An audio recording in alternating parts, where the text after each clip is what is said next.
I think this is one of the weirder battle packs that LEGO Star Wars has ever released in the 75034 Death Star Troopers with 100 pieces and an original retail price of $13 when it released back in 2014. Adjusted for inflation in 2025 money, that'd be about $18, although they'd be selling it for $23 today, given they've raised the price of battle packs so much. If you really wanted to own this one sealed in box on sites like eBay, it's remarkably cheap compared to other battle packs of the same year at around $40. This one came out alongside a couple other bangers and in a year that a lot of people consider to be one of the best in the history of LEGO Star Wars. So it's kind of understandable that this one gets forgotten and isn't worth much. I've always thought this was a really cool looking box, but it was recently pointed out to me that the hallway in the background isn't quite the Death Star. It seems a lot more like the Invisible Hand from Revenge of the Sith. Pretty wild thing to mess up, given the set is literally called Death Star Troopers. It's truly baffling to me, but it does add credibility to the idea that the UCS Republic gunship is from the original trilogy. Republic gunship is a set from the original trilogy.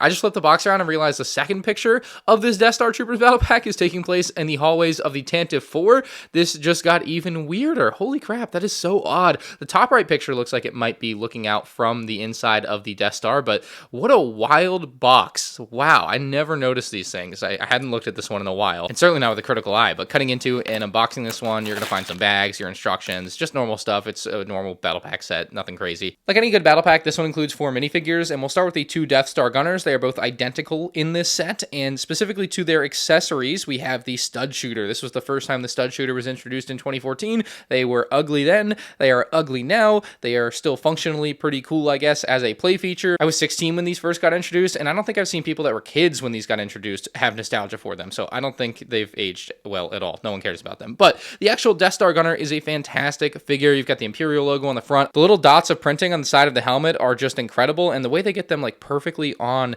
the bumps of the helmet, just great work by the printer, I guess. And looking underneath that helmet, you're going to find a stern looking face along with a microphone headset being worn. So really great detail on these Death Star Gunners, and kind of the same deal with the Imperial Royal Guards here. Look, nothing will ever beat the aura of the good old spears that they had, but these newer staff designs are far more accurate and look great. Still, the actual guard has the darker red arms, also the darker red on the inside of the cape, while the outside of the cape is a brighter red. It is the stiffer material compared to maybe some of the newer, softer capes, but still a great looking cape here and an incredible looking minifig. I mean, the Royal Guards, again, 2 included in the set, are fantastic. And I remember being younger, like 9 years old, when the 2006 Imperial Star Destroyer came out, and Royal Guards at the time were hard to come by. It was in a $100 set, and they'd also been in some cheaper sets with some Imperial shuttles, but I always wanted more of them. And I remember looking on eBay trying to buy one, and I just thought they were expensive. They were probably like $15, but it was expensive to me at the time. And so I think a younger version of me would have loved the crap out of this battle pack. But by the time this battle pack came out, my priorities had changed, so I didn't ever buy a ton of them.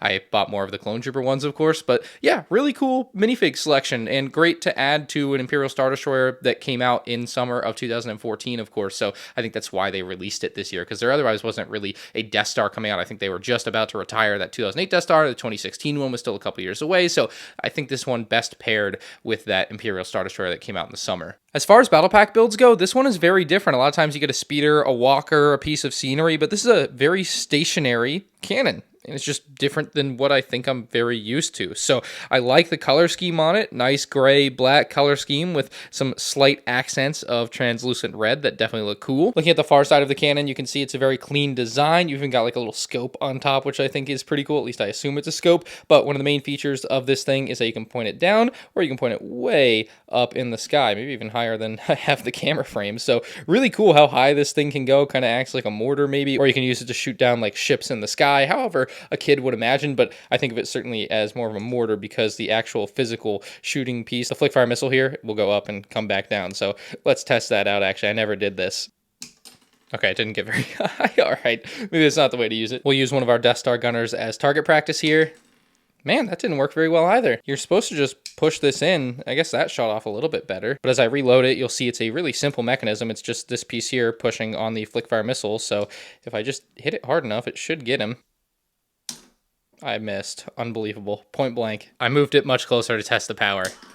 It works! All right, look at that. So while that can be a great play feature for kids, it's also great that it integrates so cleanly into the design where you don't even notice it. It's not the sore thumb part of the build. Maybe like the stud shooters on your minifigs can be a bit of a sore thumb. Like, this is a very clean design. The other thing this build can do is seat one of your Death Star Gunners. It is on a rotatable seat, so you can spin him around until his weapon hits the side, I guess. If he wasn't holding a weapon, get that out of there, you'd actually be able to spin him around 360 degrees. I think the only criticism maybe could be that he doesn't have a control panel, but also, yeah, he's just kind of there running the station or the cannon. This is a really nice little Death Star cannon, especially for a battle pack build. And compared to the only other Death Star cannon they had made at that point from the 2008 Death Star, it's really close to being there. I mean, it's not quite there. There's a little more detail from that 2008 one on the $400 set, but for a battle pack build, I think this is quite impressive and a surprisingly displayable battle pack build. Usually they're just kind of throwaway builds in my opinion, or,